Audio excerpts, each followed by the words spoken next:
This is a non-story. It is a non-story, and the fact that people on the radio, online, and everything are trying to pick this apart is stupid. So I didn't even want to really do this, but there's a story here, and the story isn't particularly about Joe Gomez and Raheem Sterling. It's about management and coaching. So with regards to Sterling and Joe Gomez thing is they are parts of two clubs going for the title. They got in a heated exchange, and that just continued into the when England met up. They're human beings. They're professionals. It's just what it is. Ain't nothing deep. Ain't nothing to write home about. And I just think for Southgate now asking Sterling doesn't make any sense. Hence why the fellow players are like, bro, it's look, we're professional players, we're football players, we are competitors. This is what happens. Get them in, have them hash it out, and then move on. It's as simple as that. But I just think with this thing here is that it's management. Management is the key thing here, and how you handle these kinds of things. Because when I saw this, I said, you know what, this is nothing compared to when Spain were about. Because remember, I remember reading about this.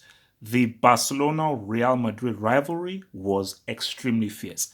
This Liverpool City thing doesn't have anything on Barcelona Real Madrid. Like those Barca Real Madrid, well, it's still like this now, but back then, during when Spain were actually ruling, during so obviously 08, 09, 2010, basically when 2010, 2011, 2012, so maybe 08 to 2012, especially when your boy Mourinho came in, was very fierce.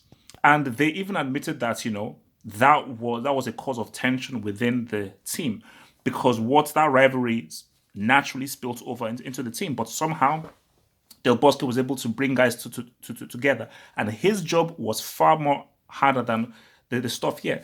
So just think, speaking about management and whenever these things happen, is you actually want this. That's the key thing. That's the key thing that people are missing. You want that dogged competitiveness that Sterling has because you want that on the professional pitch. You want that winning mentality in those key games. That's what you really want. And I think what Southgate has to realize, and I think what people have to realize that this is the cold hard truth.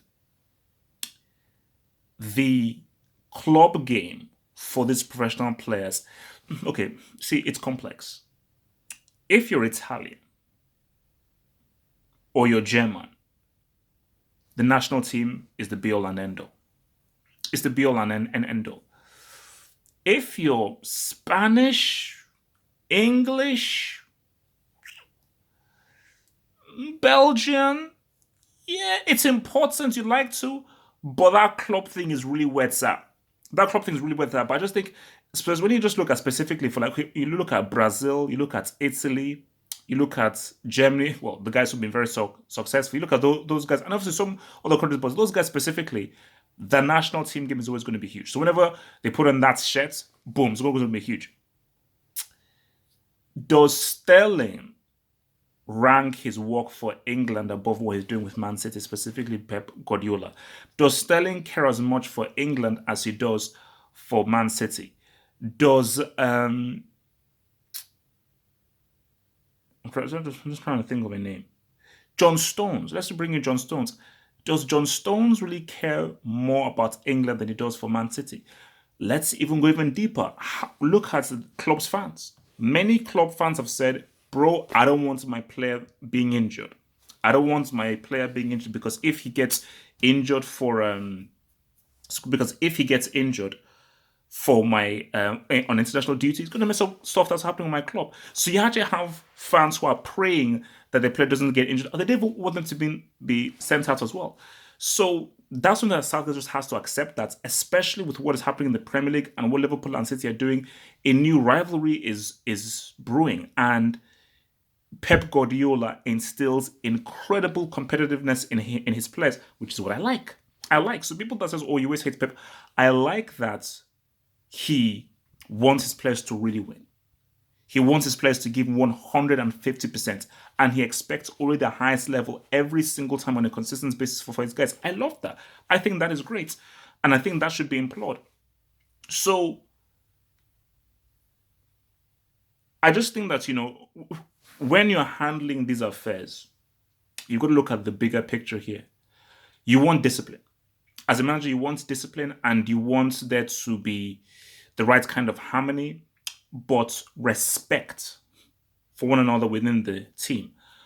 But you have to handle it. You have to be a bit more intelligent and suave with how you handle it because as much as you want respect, as much as you want that kind of, you want people to be respectful and everything, you also want an edge. You want an edge. So again, I just used the example of the Spanish team. That rivalry of the Clásicos, that hatred of one another, I think that's helped them to be better competitors. I keep telling you guys this thing psychology, psychology, psychology. The mentality of a sports person is more important than their physical prowess. 100%. I'm sure you've heard the term where your mind can make your body do things that you thought that it couldn't do based on just how powerful the mind is. And I think even people say we only use maybe 10 or 15% of our mind power. So we've not really tapped into the kind of 30, 40, 50% of what the human mind can actually do. So the mind is very powerful. So it's like that mentality you have of I want to win, I need to win. If I don't win, I'm gonna beat you up. I'm gonna crawl, scratch, bite, do anything to win. That is needed. And I think for Southgate, you can't take that away from players. You simply can't. Because for me, see, if that situation happened, again, speaking about managers and our Southgate, if that situation happened, what I would do is I want to bring in these two players. And I'll have a conversation. The conversation I have is there an issue here? That's just is there going to be an issue? Key thing is there going to be an issue between you two?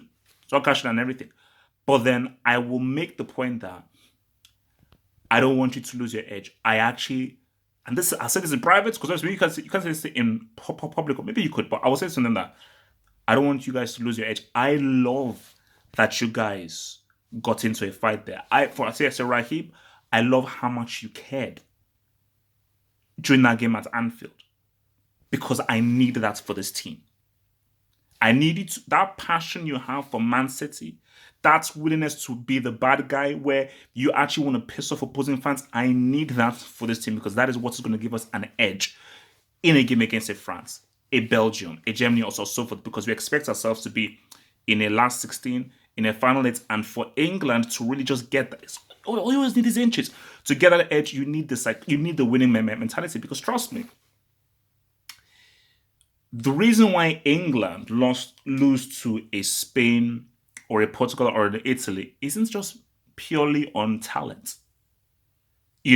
That's the key thing here. 100%, technically, these players are just better than England players, although England are now improving and England are heading into a golden era with, Sancho, Hudson-Odoi, Tammy Abraham, Rashford, Sterling, James Madison, and so forth. So they're going into a very, very, very good era right now.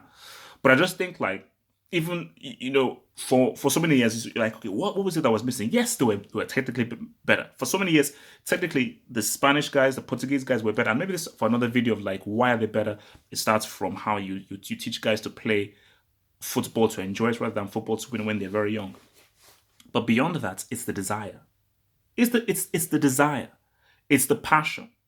It's the willingness to really go that extra edge. So it's a mixture of footballing talent, intelligence, and technique, but that desire to win. And I think for what Southgate needs for these guys is to win. To really know, it's a balance. It's a balance. Because as a manager, you have to strike a balance, and I think you can speak to this in life. Passion alone makes you a passion merchant. And you can't win a game by passion alone because at the end of the day, this is still a highly complicated game that you're playing here, and you need technical qualities, you need strategy, and you need to know exactly what you're doing with the ball, without the ball, and so forth.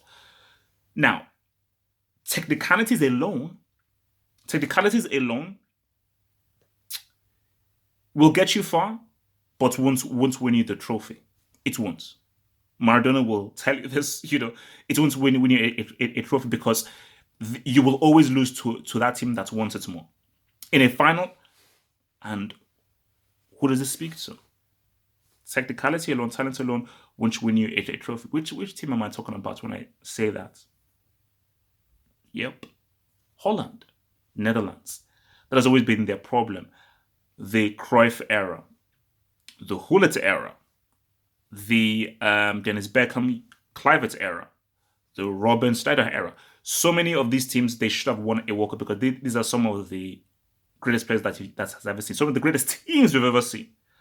But because of their desire, their winning mentality, their willingness to dig in deep. That's why they lost to a Germany in 74. That's why they lost to an Argentina in 78, which is why they lost to um, a maybe a Brazil in 98, although that was penalty. That's why they lost to a Spain in 2010. So you have to have a balance between technicalities and the desire.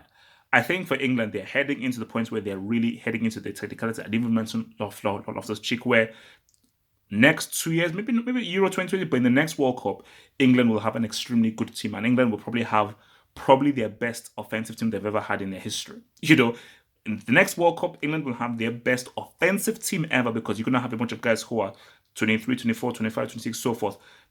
Your wide men, your strikers, your number 10s, and inside forwards, and everything. They'll have so much to pick from. But as talented as they are, what will get them to win the trophy is the mentality, the desire, the willingness to win, the willingness to pretty much almost die for that shirt, to give everything for that shirt. And that is the balance that Southgate has to combine. And that is the delicate fine line that he has to pretty much create and be on, And I just think that, and that's something he has to think on, where there are certain aspects, there's certain rough edges of a player that you should not remove. If you remove them, you decrease your chance of winning matches and winning that flipping trophy. Remember, guys, to subscribe to the channel. Remember to like that damn vid. Remember to follow me on Twitter and become a Patreon. Links are in the description box below. Stay black.